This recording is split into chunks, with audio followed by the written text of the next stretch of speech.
Welcome, fourth graders of Teacher Saleh Al-Ali. Today, we're going on a visual journey to look closely at the symbols of our country and discover the deep history behind them.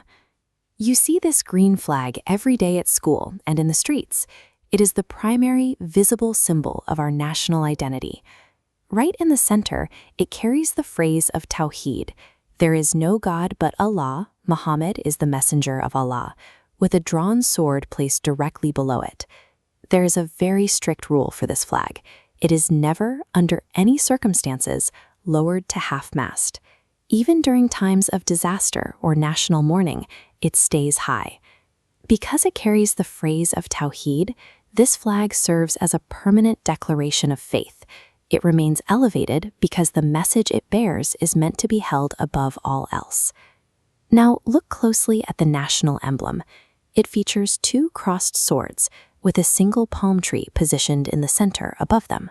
Those two crossed swords represent justice, truth, and the strength needed to protect the nation.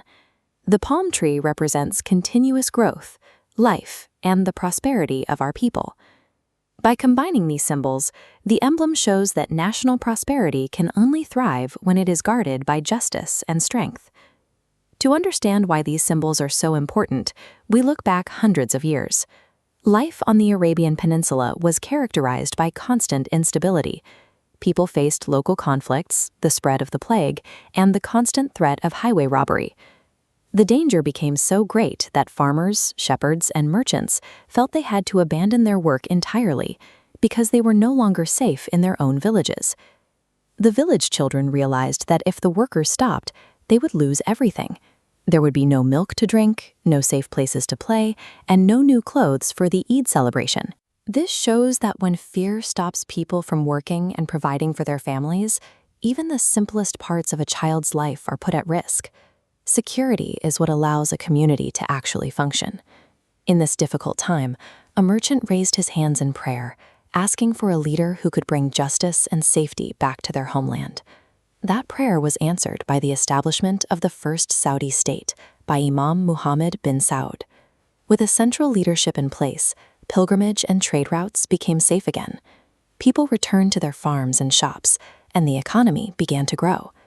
The unity we enjoy today was born from this moment in history, when strong leadership finally replaced chaos with lasting security. Today, we celebrate this journey from instability to strength through three specific national dates. The timeline starts in 1727 with Foundation Day, honoring the state's roots under Imam Muhammad bin Saud. In 1932, National Day celebrates the country's unification under King Abdulaziz.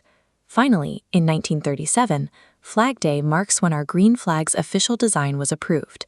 These dates highlight the three-century journey to build the secure, unified nation we live in today. So, during these celebrations, what is your role as a student? Your duty is to raise the flag with pride and to work hard in your studies to help continue building our country. We express our loyalty and gratitude to our leadership, King Salman bin Abdulaziz, for his guidance. We also look toward the future, working to fulfill the goals for our nation set out by Crown Prince Mohammed bin Salman. The legacy started by our ancestors is kept alive by your hard work today and the leadership that guides us toward tomorrow. Thank you for watching. Be sure to check out the links on screen to stay connected.